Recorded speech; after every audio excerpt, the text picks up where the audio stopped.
Nobody builds 5G like Verizon builds 5G, because we're the engineers who built the most reliable network in America. And the more you do with 5G, the more building it right matters. The more your network matters. The more Verizon engineers going the extra mile matters. It's us pushing us. It's Verizon versus Verizon. 5G built right from America's most reliable network. Most reliable based on rankings from RootMetrics second half 2020 U.S. report of 3 mobile networks. Results may vary. Award is not an endorsement. Sugar Ray Leonard, Roberto Duran, Marvelous Marvin Hagler, and Thomas Hearns. Legends, whose four-way rivalry defined one of the greatest eras in boxing history. Relive their decade of dominance in a new Showtime sports documentary, The Kings, a 4-part series now streaming on Showtime. The following is a Hoop Ball presentation.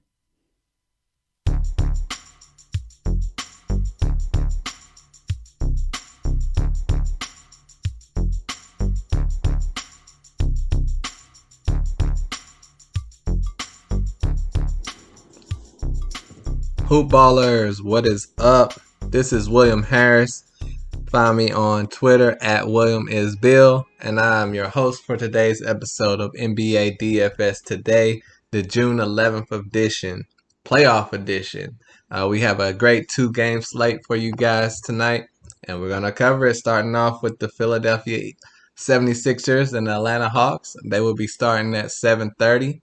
And we got a great matchup for you guys. I hope you enjoy this and win some money playing your DFS DraftKings lineups. First, we're going to start off with the Atlanta Hawks injury report. Chris Dunn has been out all year pretty much. Is still out. Brandon Goodwin, same for him, out. DeAndre Hunter, that's the breaking news. He had been banged up with some knee issues, but he played a lot of games with the Knicks series. But for this series, he re-aggravated that knee. And so he's going to be out for the remainder of the season no matter how far the Hawks go. So that's an unfortunate blow for the Hawks. And Cam Reddish remains out. On the Philadelphia 76ers side of things, they only have Joel Embiid listed on the injury report as questionable. He played the first 2 games, so we expect him to still line up and play for the guys because they really need him. And he's been great in both games, and that helped him win the second game. So as we know, this series is tied up 1-1. The over-under for this game is 223 and a half, and Philadelphia is favored by 2 points. So because this is a tight series, it can go either way, really. So it's a great matchup. We're going to start on the Philadelphia side of things. You obviously have the big guy, like we just mentioned, Joel Embiid, at $10,300. Well worth the price. I mean, his first 2 games against the Hawks, even after being banged up from the last series, 62 and 66 points. That's pretty incredible. And I feel he's only going to get more healthy as the series goes along, as long as you don't hear anything about, I'm feeling soreness or swelling. I think he will be fine in his knee. You're going to have to choose between Jokic and Embiid. Those are the 2 big guys with the big prices, the biggest 2 prices of the night. So either one is going to be pretty much a lock. So you can't go wrong. If you can play 2 lineups, try to get them both in there. Other than that, for the 76ers, you have, obviously, Tobias Harris. Great player, great young player. Well, he's like 28 now, but still. He's at 8,000. He's been playing very well in his playoffs. First 2 rounds, he's been playing better than he has been in the later half of the regular season. So he's been stepping his game up. You also could say the same thing for Ben Simmons. Last game, they won convincingly. So he had a bad game, only 23 DraftKings points. But hopefully that's because they won by 16 and it wasn't really that close at times. If you're not playing Embiid, you would have to choose between Harris and Simmons. You can't play them both, I don't feel, because one of them is going to be safe or explosive, and the other is probably going to have a down game. So they are only $300 priced apart too. So $8,000 for Tobias, $7,700 for Ben Simmons. So that's something for you to choose for. Either one of them can have a good game, really. But if you play Embiid, it'll be hard to probably have either of the other 2 in your lineup. Other than that, on the 76ers, you can look at Seth Curry. He's at 5,300. He's kind of stepping into the role of the guaranteed fourth best player on this team.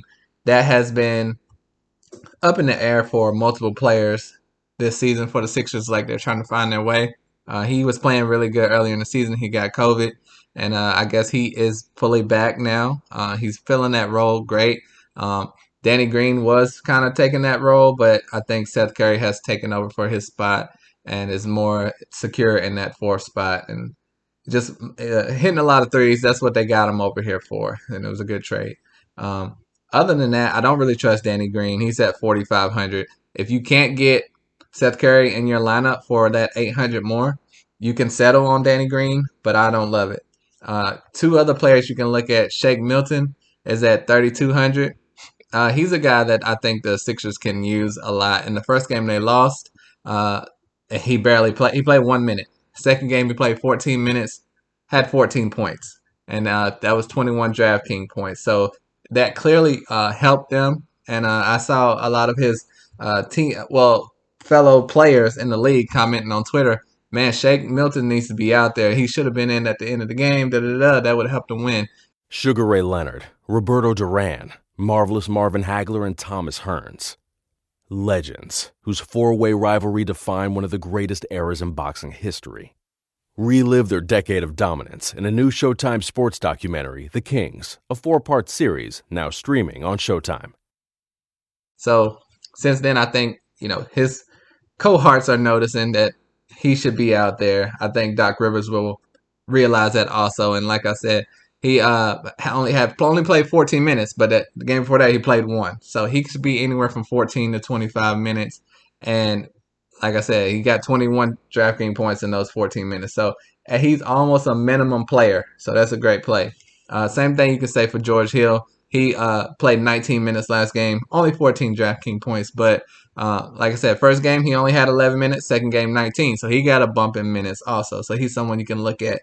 I would probably feel more safe with Shake, though. And then I'm going to move over to the Atlanta Hawks side of things.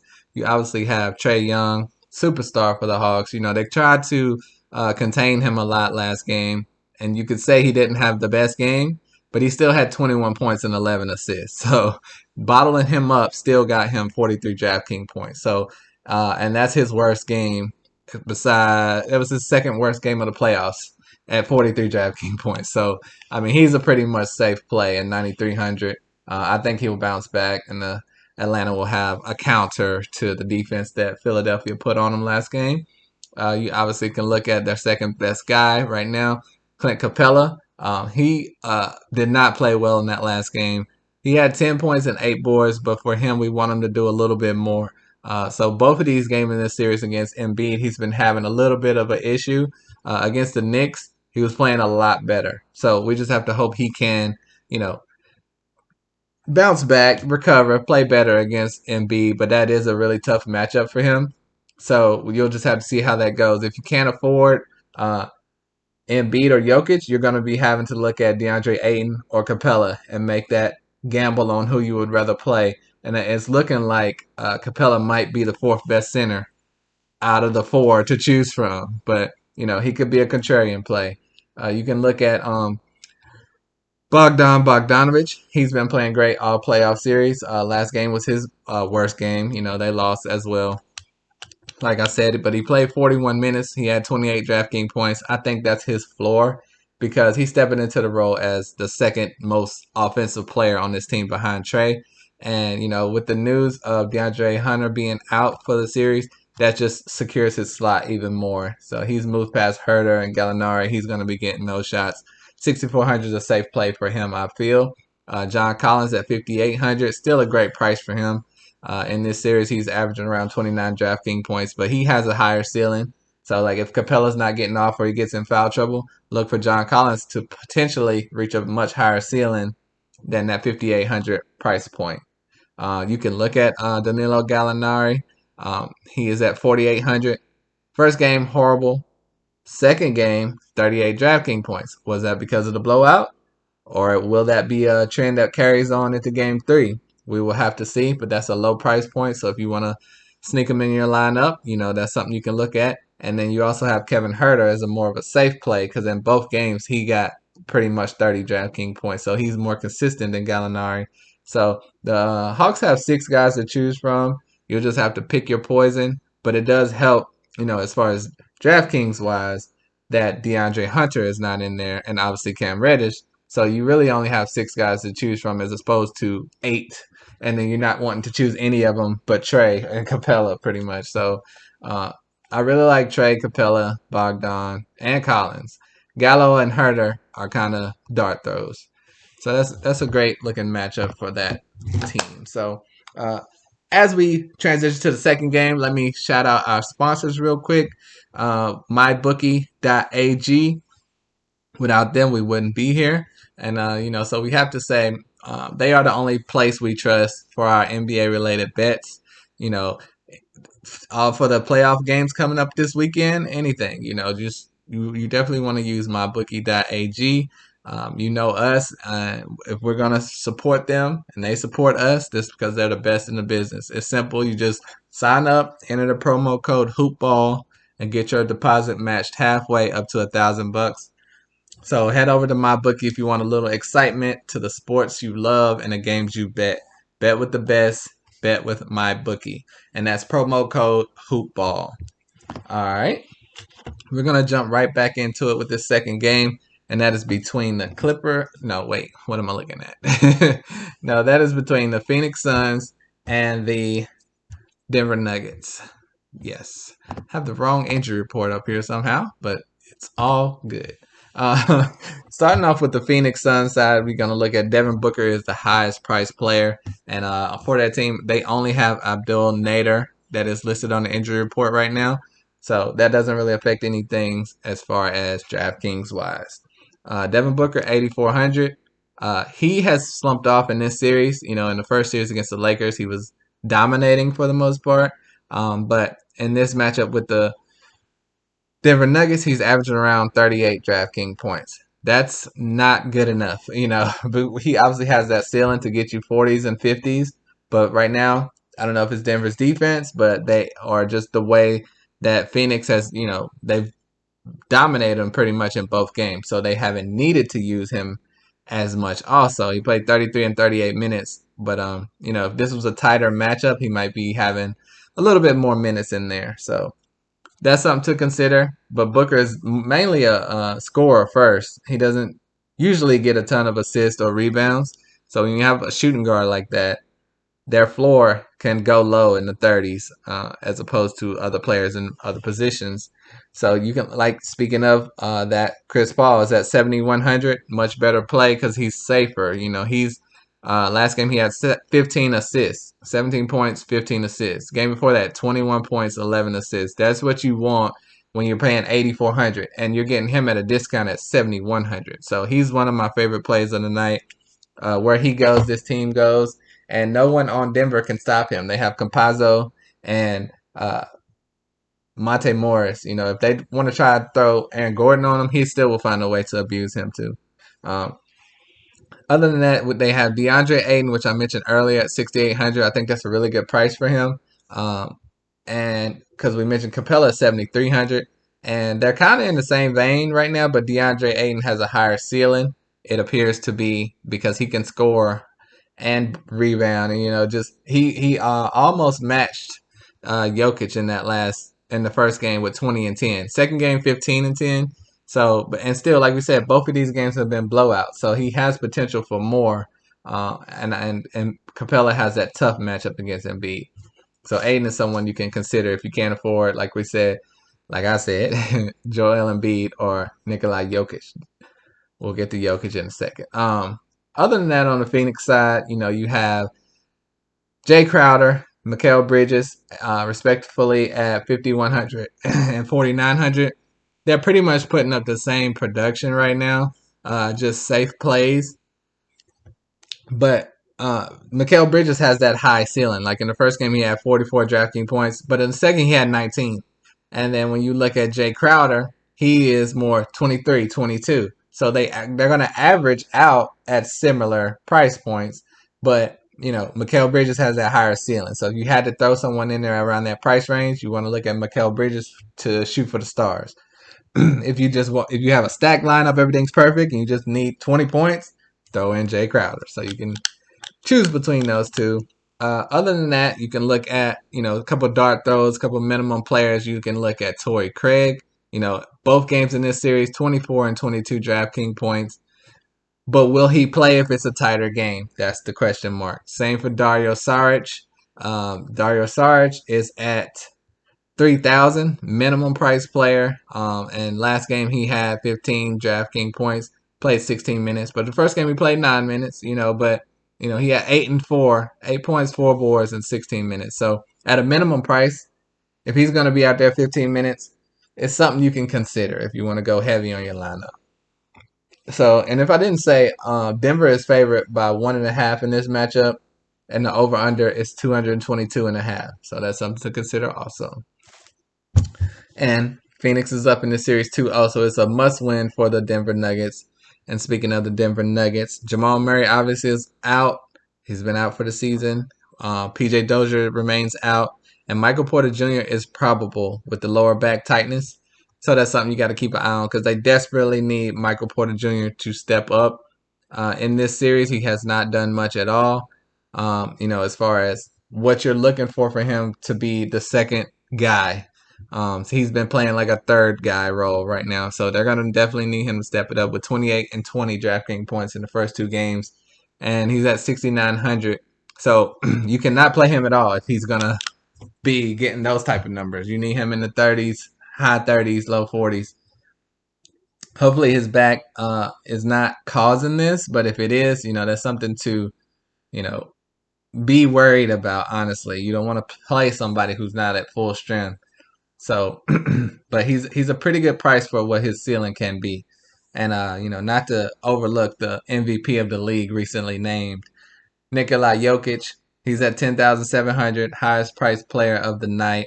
Average last game 52 DraftKings points. Game before that 47. So he's priced higher than Embiid, but Embiid's numbers are better than Jokic thus far.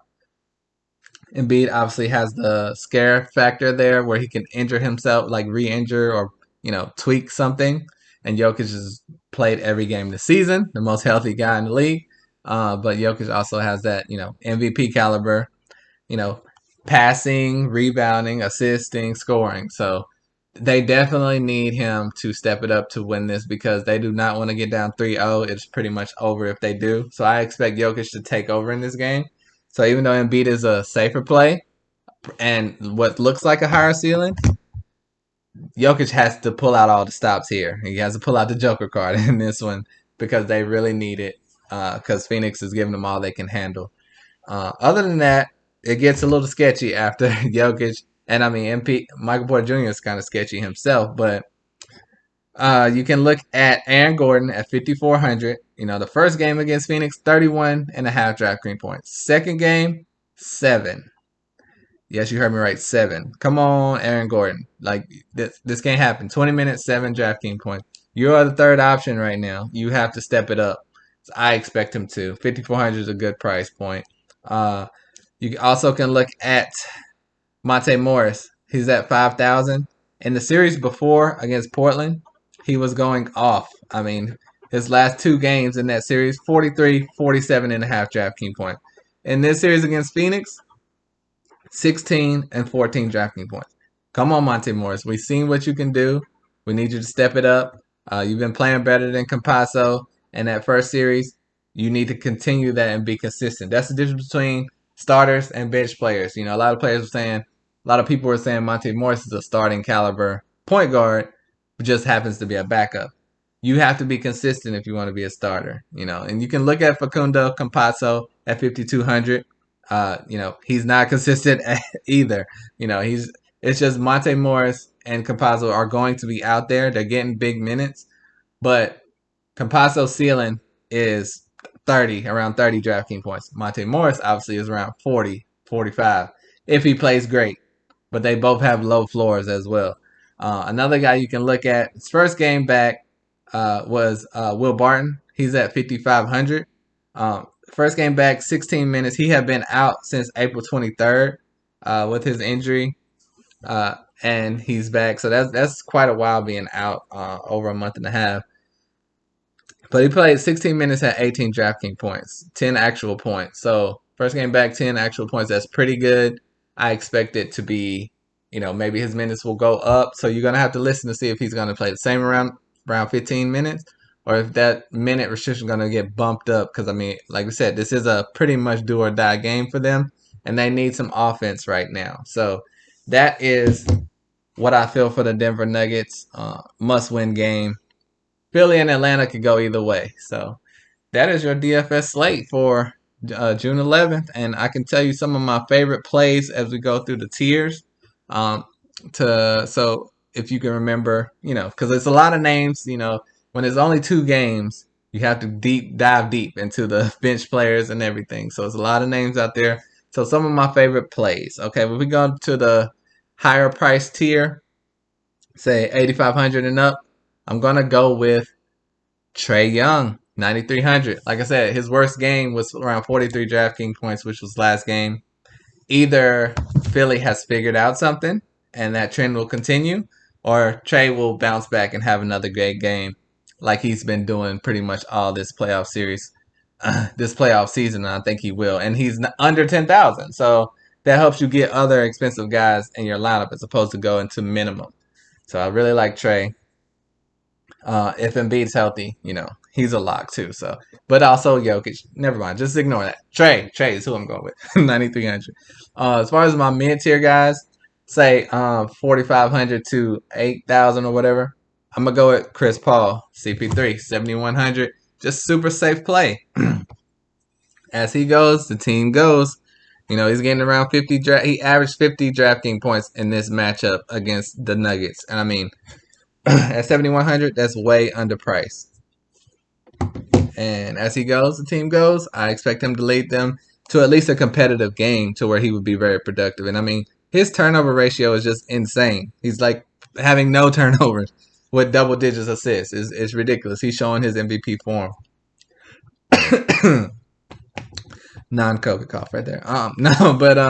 And then for the minimum guy, say 4,500 and under, I think I'm going to go with the sneaky play of Shake Milton. I just think he brings a lot to this team that they need. He's at 3,200, almost minimum. Had, over 20 DraftKings points in that second game when they won. Was not in the game in the first game, and they lost. So that kind of shows you that his importance right there. So I like Shake.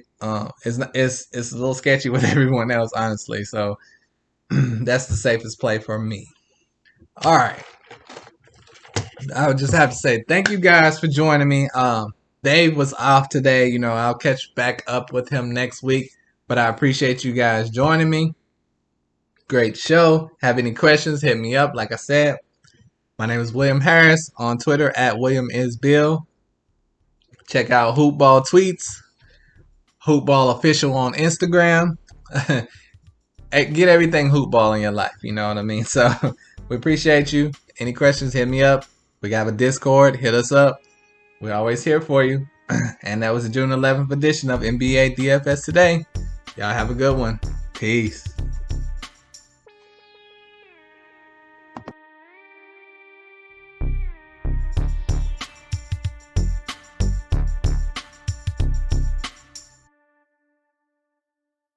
This has been a Hoop Ball presentation.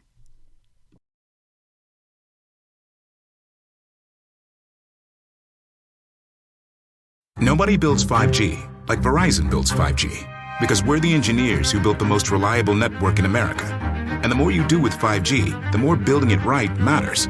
The more your network matters. The more Verizon engineers going the extra mile matters. It's us pushing us. It's Verizon versus Verizon.